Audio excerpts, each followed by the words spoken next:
Welcome to Codex. I'm Gray. I'm glowing. Welcome to Night Shift Tower Defense. I get to do a slightly early gameplay review of just the first two games. Talk about the game a little bit and tell you how much you really should play, especially with the release getting so close. I'm really excited for every one of you to finally try this game, especially with how much work I put into it. Jesus. All right. First two shifts. Out of 7, I will start with 1. We're going to do this on medium mode just because, and let's go. Now, I have personally built the maps for the game. I'm a map guy, you know. I build stuff, like really cool stuff. It's my job. But,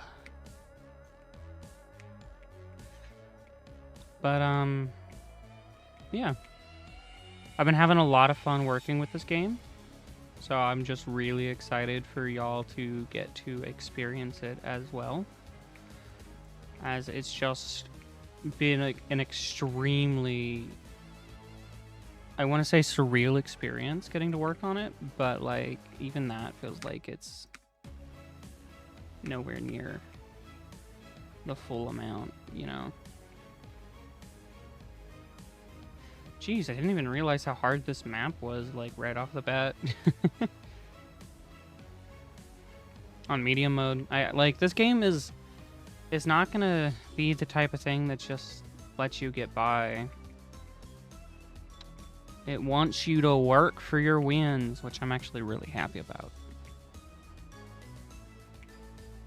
I'm extremely happy with the game being how it is, as it's just such an experience getting to not only share this with all of y'all, but also have the ability to say that I had a part in it, you know? It's a thing. It is a thing.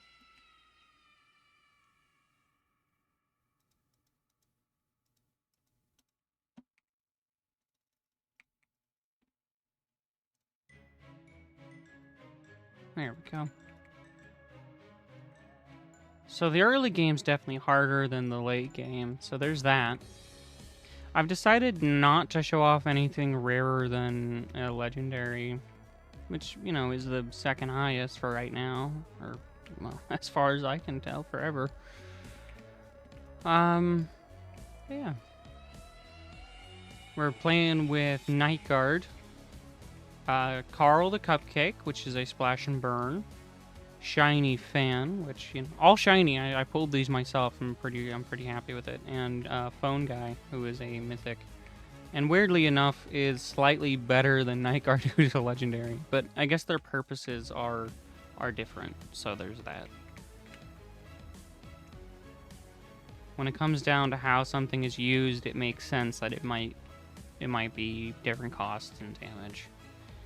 Like, Night Guard is going to be your perfect go-to dude for those hidden enemies and just having burn and slow. Plus, being Cone AoE makes him pretty good for just closing off gaps. So, like, if I would have placed him here, if I even had to worry about them getting this far, this would have been the perfect placement, or even right here to hit there and there.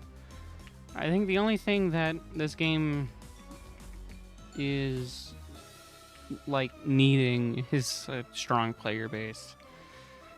Not only to fund the devs, as, you know, it helps the devs work harder, but also just a point to help this one-of-a-kind game, or, you know, it may seem like it's not one-of-a-kind, but it's got a lot of effort put into it, and it's not toxic like half of the other communities you run into.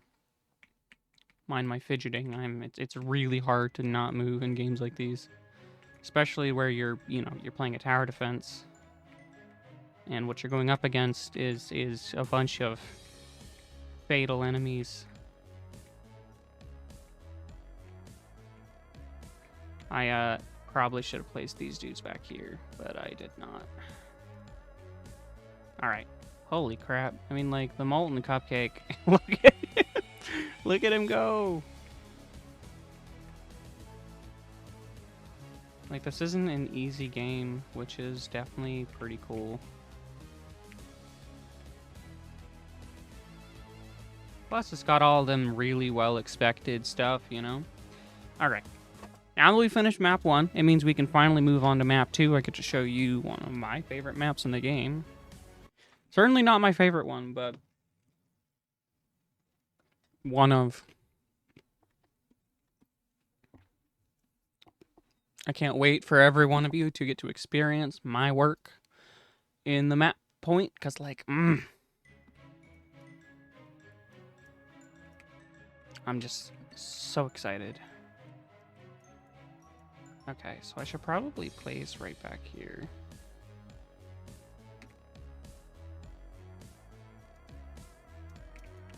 Because this path, we I kind of have to place right here.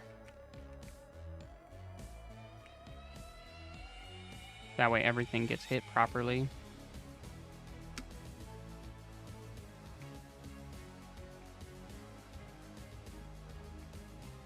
We're getting a bit tankier. It's a lot harder right here. I'm definitely gonna, lose 3 HP like that, or 30 HP.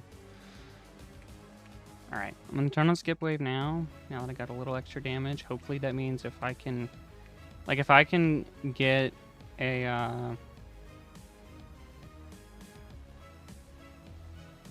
if I can get a phone guy down,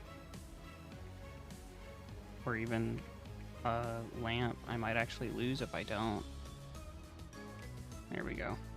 A little bit better. You gotta overflow on all that. Perfect. Okay. Which means now I can place the phone guys right there, and we're set. And go for a bit of an upgrade here. We lost 60 HP. But we're still kicking, we're still going. Just takes a tad bit of skill.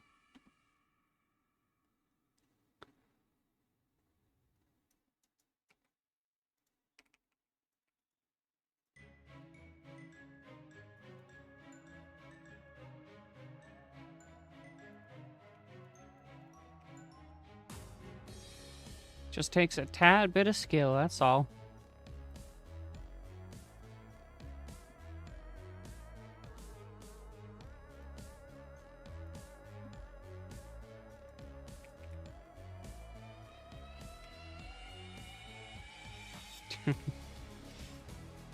Oh. I like how one of the best towers in the game, I've already gotten them with clockwork. Certainly not the best enchant, but, like, it's up there, you know? It's up there.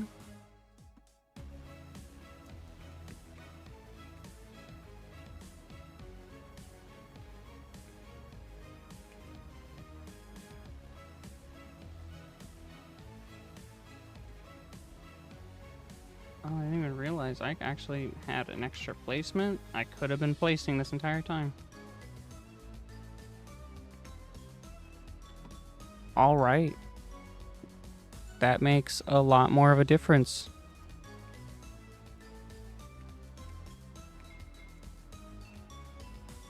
A lot more of a difference.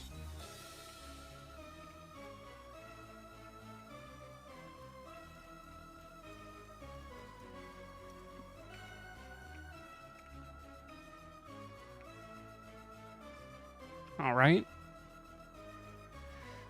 I mean, even the design of some of these enemies is just really awesome. Like, these plushies. The broken plush is disturbing. Like, extremely disturbing. But, I mean, at the same time, they're pretty cool looking, you know?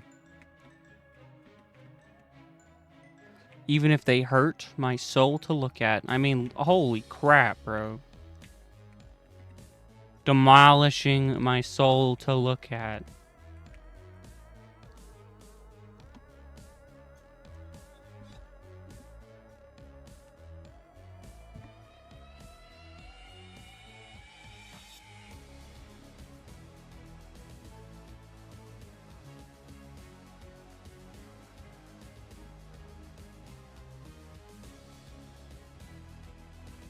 Not even sure what's hitting him all the way over there.